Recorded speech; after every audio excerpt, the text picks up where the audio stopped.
Hi, I'm Linda. And I'm Sarah. Are you ready? Oh yeah, I'm ready. Let's get relational. Hello, and welcome to another episode of Let's Get Relational. Today, we are discussing fear.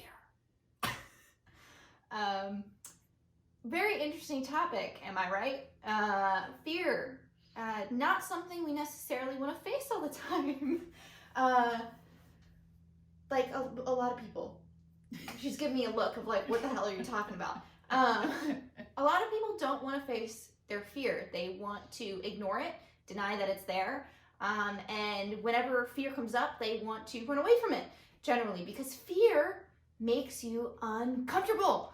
And so many of us don't like to feel uncomfortable in any situation. So anytime that we do feel any sort of fear, it's uncomfortable, and we don't like feeling that.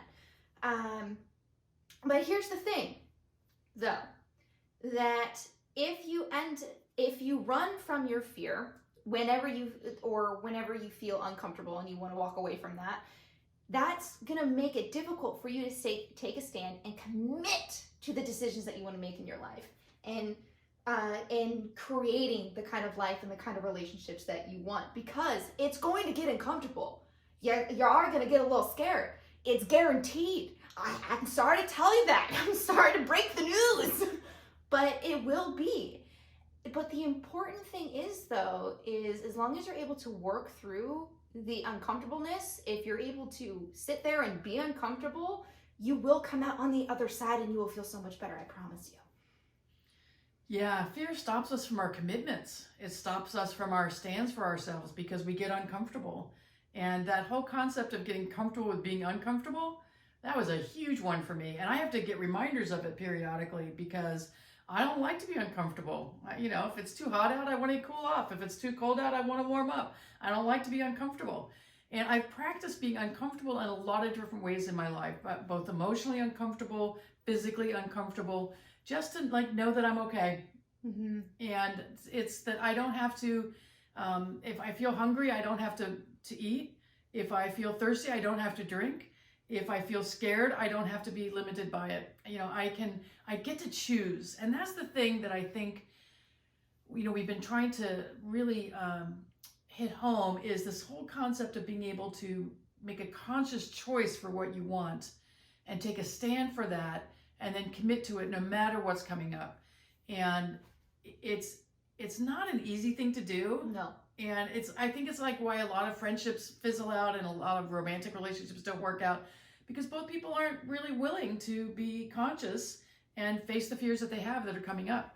And if there's fear all the time with a certain person, it might not be the right person for you to be hanging out with.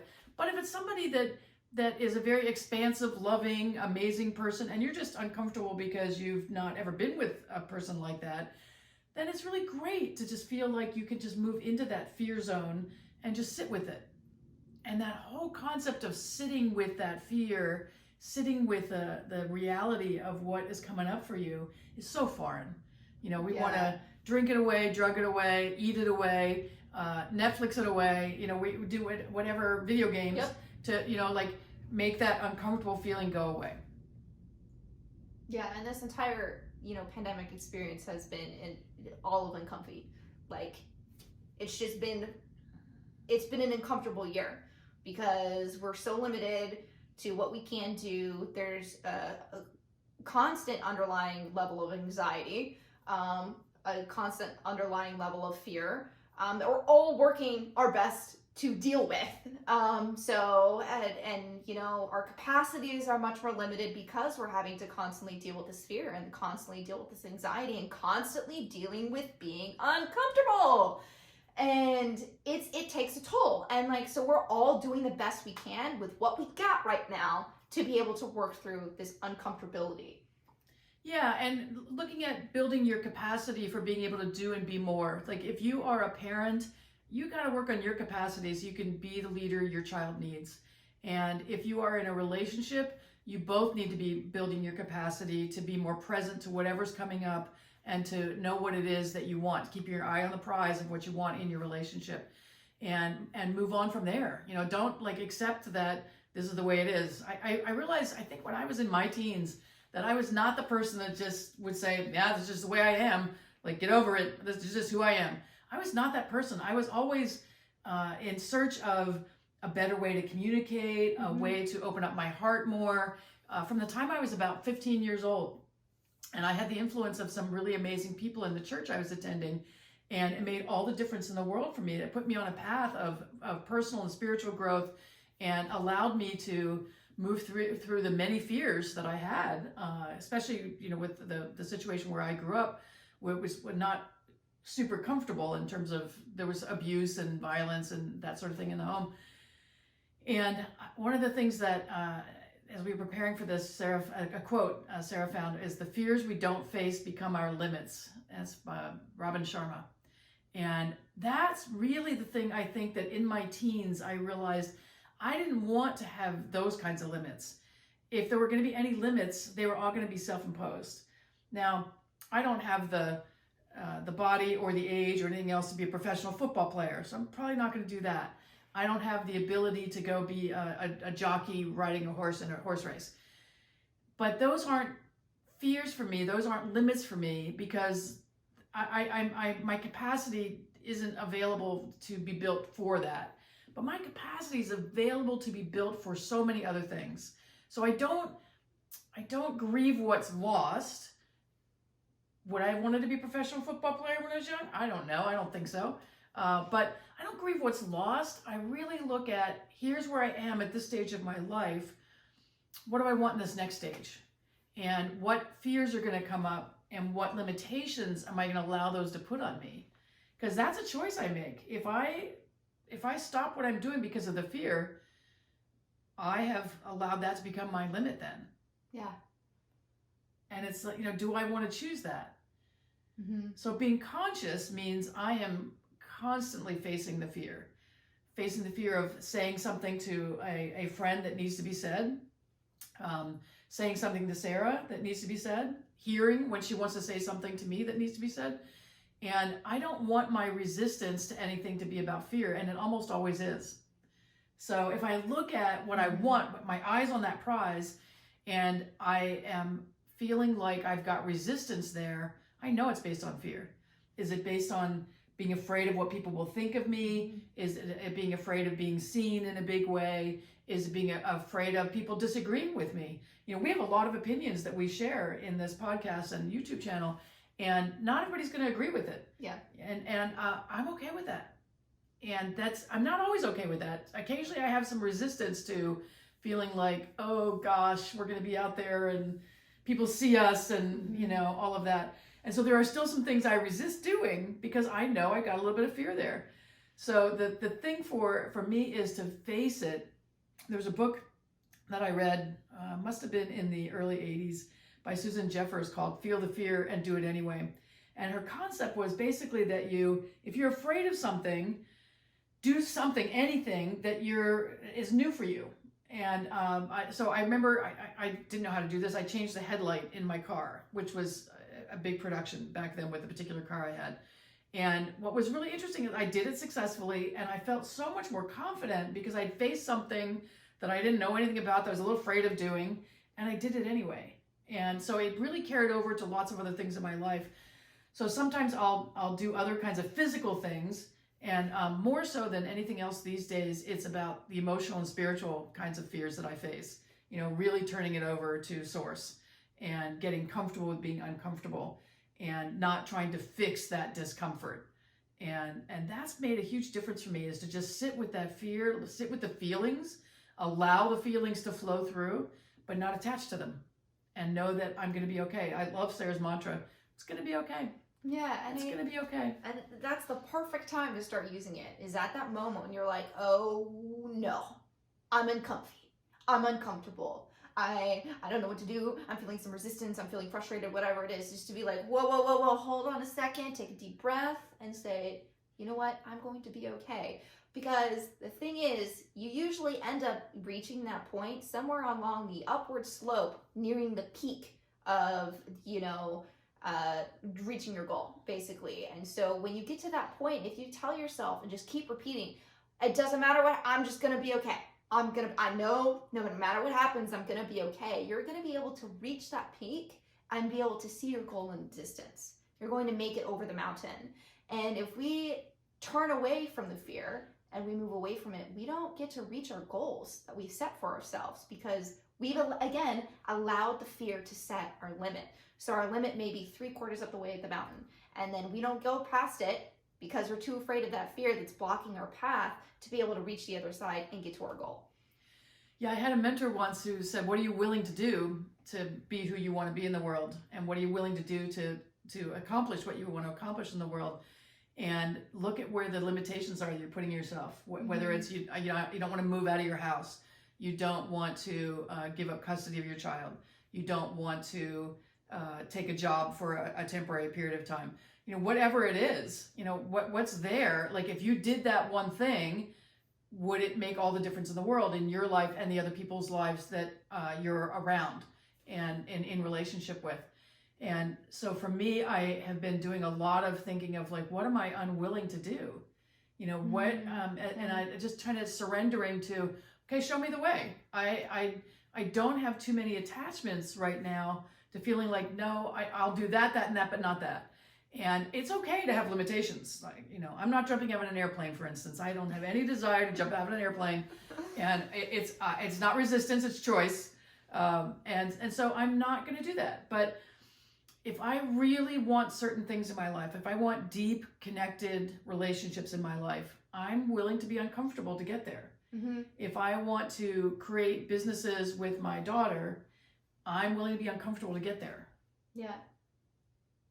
Yeah, one of the most recent, I'm going to talk about my most recent relationship again, but holy crap, I had a lot of difficult conversations with my boyfriend at the time, and every single time I was petrified going into them. My hands were sweating, I got butterflies in my stomach, I would be desperately texting one of my friends being like, I'm freaking out. Like, I'm totally scared of, like, what he's gonna do, what he's gonna say, like the whole spiral of, oh no, oh no, oh no. And then I would just say to myself, shh, hush, bad negativity thoughts, hush now, it's going to be okay. I'm gonna be fine, no matter what happens, I'm going to be fine. And I would go into, and I'd be able to communicate what it is that I wanted, and we have the conversation. And I'd come from it from a very compassionate, kind, and loving manner. And then it would be fine. Every single time, it was totally cool. Like, I would end the conversation and got to the other side, and it was just like, that wasn't so bad. Yeah, the buildup is often way worse. I know! All the anticipation of those difficult conversations. So, having those challenging conversations, and we've done other episodes on that, so you could look those up if you are having some trouble with some of that. But having the challenging conversations, most of it is about what we fear leading up to it. Like, I had, all the what ifs, and they're always terrible. And so somebody introduced me to the concept of what if up. So what if this leads to the most amazing relationship you've ever had? What if this breaks through a resistance you have that opens up everything else in your life? And everything was positive in that what if scenario. And that's kind of fun. Mm-hmm. What if Oprah discovers us and features us on her channel? What are the what if things that could be really amazing, mm-hmm. rather than, we're going to put a lot of our heart and soul into this and not have anything happen with it. That's not an option. And it's because we have this mission, we have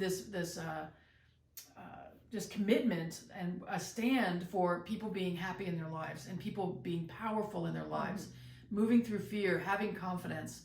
And we're willing to do what it takes to help more people get there. Yeah. And it's not been an easy road, mm-hmm. and it's been incredibly rewarding. And every time a new challenge comes in, I'm like, really, God, why do I need that? Like, what's that for? I feel like I've done well enough over here. Like, why is this one here now? And so I just get out of the way, and I get out of my resistance to it, and it's not as easy as I'm making it sound. There's a lot of self-talk, there's a lot of exercising, hiking out in nature to just allow those feelings, because I realized a lot of the feelings were coming up when I was having some challenges were about fear and shame and embarrassment and just like feeling like I was blaming myself for things. I was like, wow, this is interesting. I haven't had these kinds of feelings much in the recent past. And so what's going on that's allowing me to let a little bit, another layer of that go a little deeper and heal a little bit more of that. And so by not being resistant to it, I'm allowing it to move through. And the fear is what keeps me in resistance. I don't want to feel that feeling. Yep. I don't want to do the thing. Yep. And so I have conversations out loud sometimes. It's like, I don't want to do it. What was that thing? Oh, yeah. I don't like it. I don't like it. You know, like this very famous actor Chris Evans apparently says this to himself a lot. But like, it's something that I told her about, and we just both giggled because that's so true. Sometimes she's like, I don't like it. I don't want to do it. No. Yeah, and you let that little toddler in you come out and just say, I don't like this. I don't like it at all. It's like, it's okay, honey. And then just help her feel safe. Help her feel secure. Help her know that she's going to be okay no matter what. And yeah, it feels like crap right now, but it won't always. And that's where I get stuck every once in a while. Not very often anymore, but still every once in a while.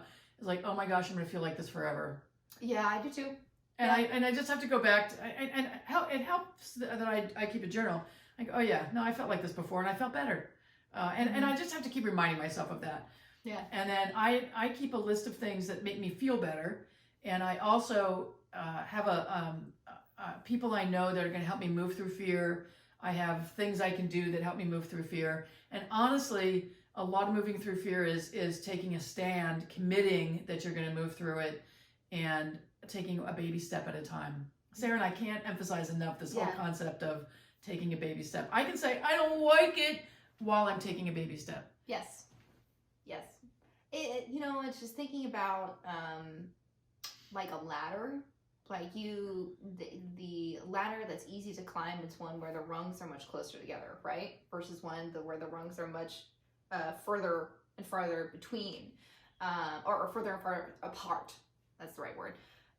It's gonna take way more effort, and it's gonna be way scarier to go up that ladder where the rungs are really far apart versus where the rungs are really close together. Sure, it may take you longer to go up the one where all the rungs are really close together, but you're gonna feel better because you're like, you have enough grip holds, you're just moving up slowly. You can take your time versus the big one. You gotta like be very careful about where you're going next and where you're putting your feet and your hands.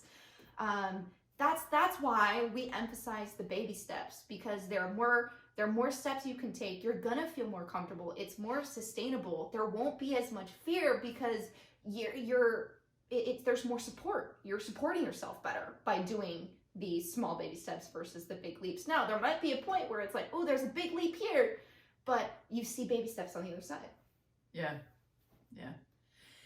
and it's making sure that you're fully resourced while you're facing the fear. And we talk a lot about being fully resourced, but that means that you've got your needs taken care of, you are resting, you are getting exercise, you're eating well, you're monitoring whatever you're putting into your body, whether it's TV, video games,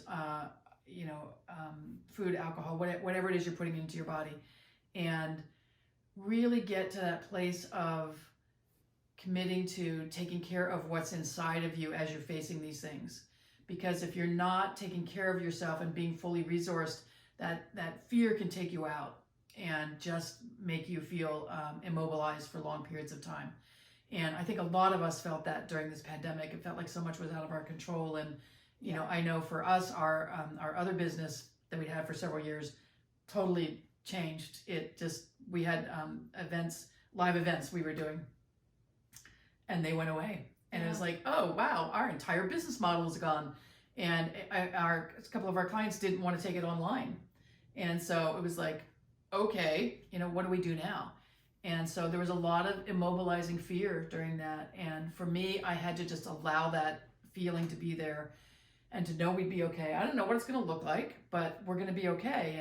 And to take that opportunity of having my life totally transformed and to say, okay, well, what else could be good from this?